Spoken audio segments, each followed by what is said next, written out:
تو میں نے دنیا جہاں کا علاج کرایا صحیح نہیں ہوتا. تو مجھے کسی نے بتایا کہ اس پانی سے جا کے اپنا پاؤں دھو لو. تو میں ٹرک لے کے جاتا تھا, ادھر کھڑا ہوتا تھا, پانی پیتا پیتا پاؤں دھو کے جاتا تھا. کہتا ہے کہ مجھے پتہ نہیں چلا, وہ ذاتی طور پہ میرا پاؤں ایسے ہو گیا جیسے مجھے کچھ ہوا ہی نہیں. سبحان اللہ. السلام علیکم ورحمۃ اللہ وبرکاتہ. یہ بیر شفا کا کنواں ہے, اور یہاں آپ صلی اللہ علیہ وسلم جب ہجرت کے وقت میں آ رہے تھے تو یہاں یہودیوں نے اس کنویں میں زہر ملا دیا تھا.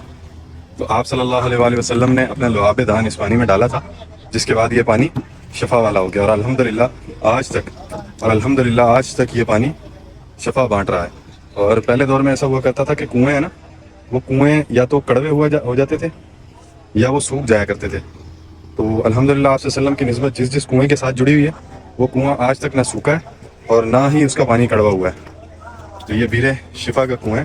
یہاں زائرین آتے ہیں اور یہ یہاں بوٹلز والے بھی بیٹھے ہیں, یہ بوٹل سیل کرتے ہیں, وہ اس میں بھر کر لے جاتے ہیں, اور اس پانی سے جو ہے نا وہ سیراب ہوتے ہیں. 25 سال جب پہلے آیا میں, جی ماشاءاللہ. تو میں نے جب پانی دیکھا نیچے تو ایسے لگتا تھا کہ چند بکٹ نکالیں گے تو پانی ختم ہو جائے گا, لیکن اللہ تعالیٰ کا قدرت دیکھیں کہ 1500 سال سے یہ پانی کبھی ختم ہونے کا نام نہیں لے رہا. الحمدللہ. یہاں پہ ایک جوہر سا بن گیا تھا جو پانی وضو کر کے نہاتے تھے, لیکن وہ یعنی کہ پانی اتنا نکالنے کے باوجود بھی پانی ختم نہیں ہوا, اور پانی اتنا کرسٹل کلیئر تھا ماشاءاللہ کہ یہاں پہ وہ مجھے ایک ڈرائیور ملے جو کہ خان بھائی تھے, وہ ٹرک ڈرائیور تھے.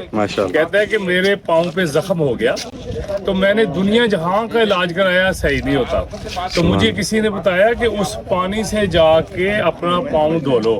ماشاءاللہ. تو میں ٹرک لے کے جاتا تھا, ادھر کھڑا ہوتا تھا, پانی پیتا پیتا پاؤں دھو کے جاتا تھا. سبحان اللہ. کہتا ہے کہ مجھے پتہ نہیں چلا, وہ ذاتی طور پہ میرا پاؤں ایسے ہو گیا جیسے مجھے کچھ ہوا ہی نہیں. سبحان اللہ. تو یہ اس پانی کی شفا اور اس کی جو قدرت ہے اور اس میں جو اللہ تعالیٰ نے شفا رکھی ہے, وہ ایک حقیقت ہے. ایسے ہی سر, یہ حضور پاک صلی اللہ علیہ وسلم کی ذات سے جتنی بھی چیزیں جڑی ہوئی ہیں نا, الحمدللہ ان میں شفا ہی شفا ہے اور ان میں برکت ہی برکت ہے. تو یہ جتنے بھی کنویں یہاں مدینے میں یا سعودیہ کے اندر موجود ہیں نا, ان تمام کنوؤں کے پانی پہلے دور کے اندر سوکھ جایا کرتے تھے, یا سوکھ جاتے تھے یا کڑوے ہو جاتے تھے. لیکن آپ صلی اللہ علیہ وسلم نے جس کنویں کے اندر جس جگہ پر آپ نے اپنا لعاب دہن ڈالا ہے نا, وہ جگہ آج تک جاری و ساری ہے, اور الحمدللہ پانی میٹھا ہے. شکر الحمدللہ کہ یہ حضور کی ذات کا ہم پہ کرم ہے کہ انہوں نے ہمارے لیے یہ کرم کی نوازش کی نا, کہ آج ہم اس سے فائدہ اٹھا رہے ہیں. ایک مثال قائم کی ہے. بالکل وہ واقعی دنیا کی سب سے عظیم ہستی ہے. بے شک. اللہ کے بعد اگر کوئی ذات ہے تو وہ حضور کی ذات ہے. یہ بیر شفا کا کنواں ہے.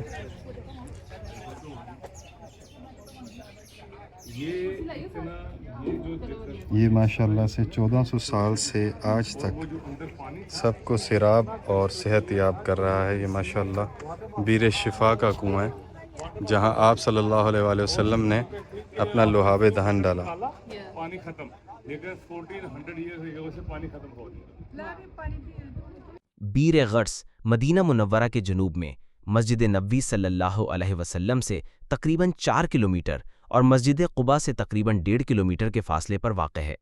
یہ قدیم کنواں بیر غرس یا بیر غراس کے نام سے مشہور ہے, جس کا اصل مطلب ہے وہ جگہ جہاں پودا یا شجر لگایا گیا ہو.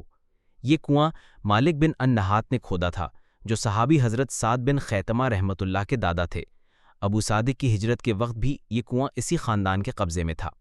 رسول اللہ صلی اللہ علیہ وسلم یہاں سے پانی پیتے اور اس پانی سے وضو کرتے تھے. سب سے خاص روایت یہ ہے کہ آپ صلی اللہ علیہ وسلم نے فرمایا کہ جب میرا انتقال ہو جائے تو میری غسل میت اس کنویں کے 7 گھڑوں کے پانی سے کیا جائے. اس کنویں کے پانی کو حضرت علی رضی اللہ عنہ نے جنگ بدر کی صبح غسل میت کے موقع پر عین اسی جاتے ہوئے استعمال کیا. اکثر روایت ہے کہ آپ صلی اللہ علیہ وسلم نے اس پانی میں ہدایت یا شفا کے اثرات ڈالے اور اسے پارادار چشمہ جنت قرار دیا. پانی نرم, تازہ اور لطف بھرا تھا, اور اس سے لوگ پیتے, عبادت کرتے اور شفا یا برکت محسوس کرتے تھے. تازہ تجدیداتی منصوبہ 2023 کے ذریعے یہ کنواں محفوظ کیا گیا. جدید حفاظتی ڈھانچے, واک وے, مسجد اور چبوترے نصب ہوئے تاکہ زائرین کی سہولت ہو. اب زائرین یہاں آتے ہیں, پانی پیتے ہیں اور دعا کے ساتھ اپنے ایمان کو تازہ کرتے ہیں. یہ تاریخی مقام مدینہ منورہ کے علاقے اوالی مشربہ ام ابراہیم میں واقع ہے، مسجد قباء کے قریب، جہاں حضرت سلمان فارسی رضی اللہ عنہ غلام تھے۔ حضرت سلمان فارسی رضی اللہ عنہ کو ایک یہودی مالک نے غلامی میں رکھا ہوا تھا۔ جب آپ نے رہائی طلب کی تو مالک نے سخت شرط رکھی، 307 کھجور کے درخت لگانے تھے جو پودے ہونے پر ہی آپ کو آزاد کریں گے۔ یہ شرط محض جسمانی مشقت کا معاملہ نہیں بلکہ ایک روحانی امتحان بھی تھی۔ حضرت نبی کریم صلی اللہ علیہ وسلم نے اس شرط کا جواب 126 تجہیز کے ساتھ فرمایا۔ صحابہ کے تعاون سے 360 کھجور کے گڑھے کھودے گئے۔ آپ صلی اللہ علیہ وسلم نے اپنے مبارک ہاتھوں سے ہر گھڑے میں پودا بویا، صحابہ اسے پانی دیتے رہے۔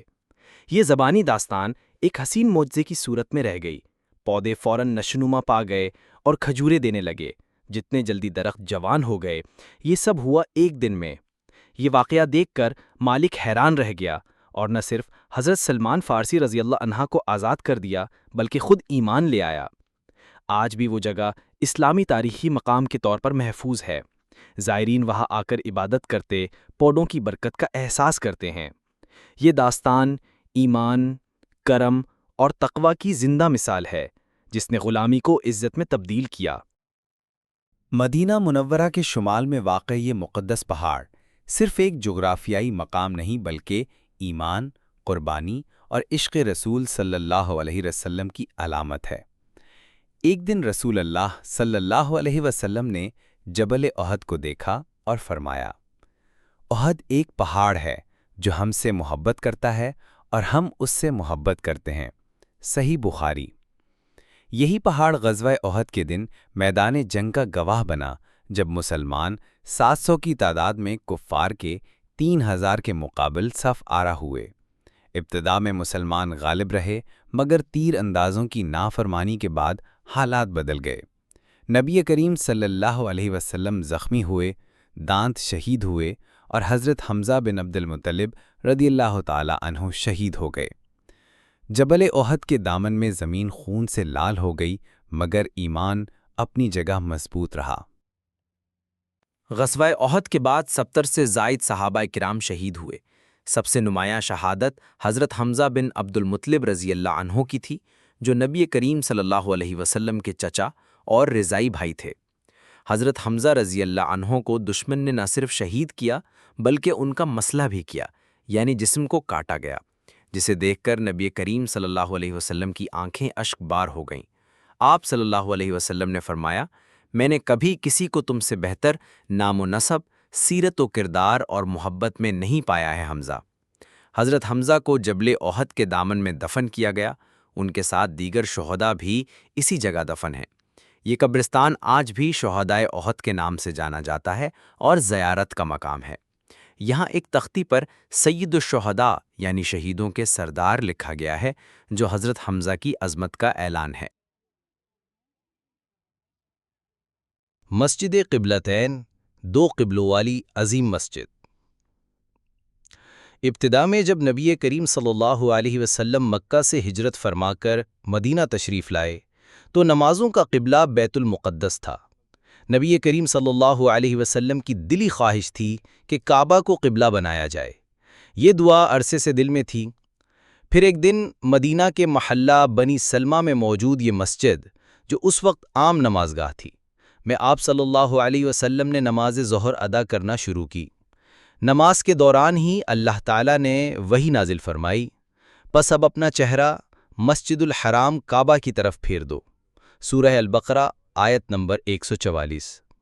نبی کریم صلی اللہ علیہ وسلم نے دوران نماز اپنا چہرہ بیت المقدس سے پھیر کر خانہ کعبہ کی سمت کر لیا۔ صحابہ کرام رضوان اللہ علیہم اجمعین نے بھی پیچھے پیچھے قبلہ بدل لیا۔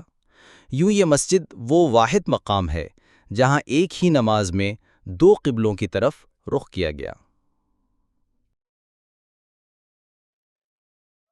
جبل رما، تیر اندازوں کی پہاڑ۔ غزوہ احد کے دوران نبی کریم صلی اللہ علیہ وسلم نے الحضر کے طور پر 50 تیر انداز کو اس پہاڑ پر تعینات کیا، جن کی قیادت عبداللہ بن جبیر رضی اللہ عنہ کر رہے تھے۔ اپنی کمزوری حالت یا فتح کے باوجود نبی صلی اللہ علیہ وسلم نے سخت فرمایا کہ وہ اپنی جگہ نہ چھوڑیں، نہ ہٹنا، خواہ راست نفع ہو یا نقصان۔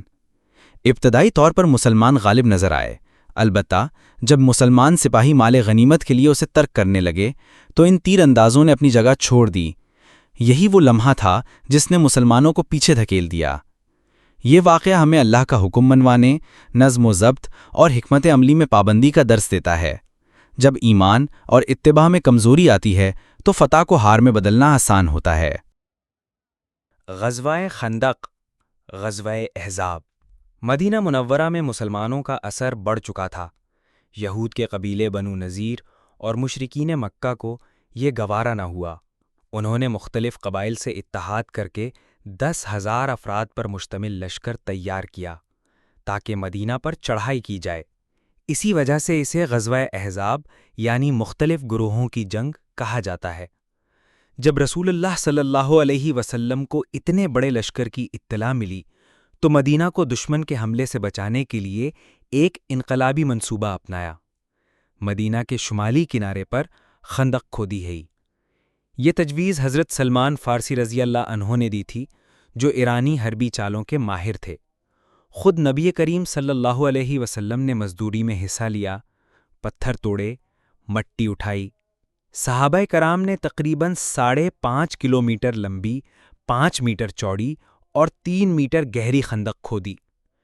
یہ خندق مشرکین کے لیے حیرت کا باعث بنی۔ عرب میں ایسا دفاعی حربہ پہلے کبھی نہیں دیکھا گیا تھا۔ مشرکین نے مدینہ کا تقریباً 30 دن محاصرہ کیا۔ مسلمان خوراک، سردی اور خوف میں مبتلا تھے۔ اللہ تعالیٰ نے خاص مدد بھیجی۔ تیز آندھی نے مشرکین کے خیمے، ہانڈیاں اور گھوڑے بکھیر دیے۔ دشمن خوفزدہ ہو کر بغیر جنگ کے واپس لوٹ گئے۔ یہودی قبیلہ بنو قریظہ، جنہوں نے معاہدہ کیا تھا، نے پیچھے سے دشمن کا ساتھ دیا۔ بعد از جنگ ان کے خلاف انصاف کے مطابق فیصلہ دیا گیا۔ جب ایمان، حکمت اور اتحاد ایک ہو جائیں تو بغیر لڑے بھی جیت ممکن ہے۔ 7 مساجد۔ مدینہ منورہ جبل صلاح کے دامن میں مسجد نبوی سے تقریباً 3 کلومیٹر شمال مغرب میں۔ 7 مساجد مدینہ کے ایک تاریخی علاقے میں واقع وہ چھوٹی چھوٹی مساجد ہیں جو غزوہ خندق یعنی غزوہ احزاب سے منسوب ہیں۔ یہ مساجد ان مقامات پر بنی ہوئی ہیں جہاں نبی کریم صلی اللہ علیہ وسلم اور صحابہ کرام رضی اللہ عنہ نے خندق کے دوران خیمے لگائے، نمازیں پڑھیں اور مورچے سنبھالے۔ مسجد الفتح۔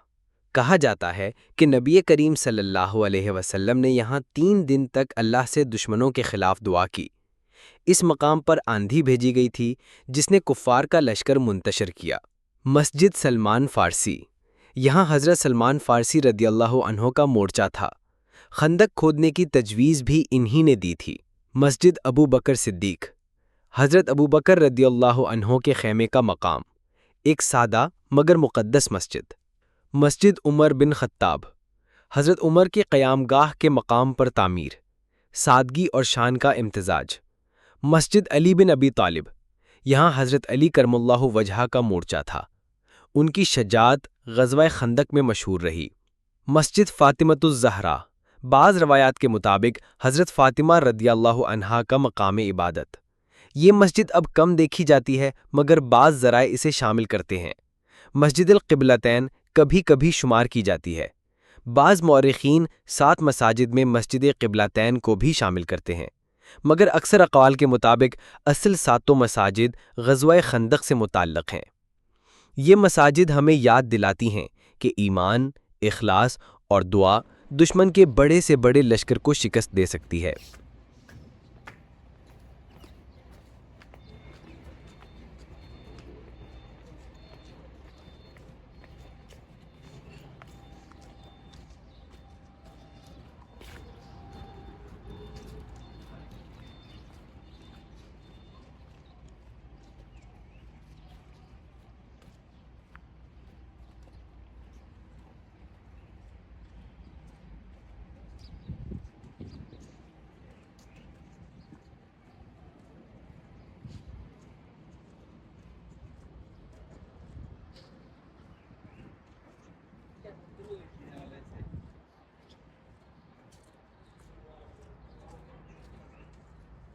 جا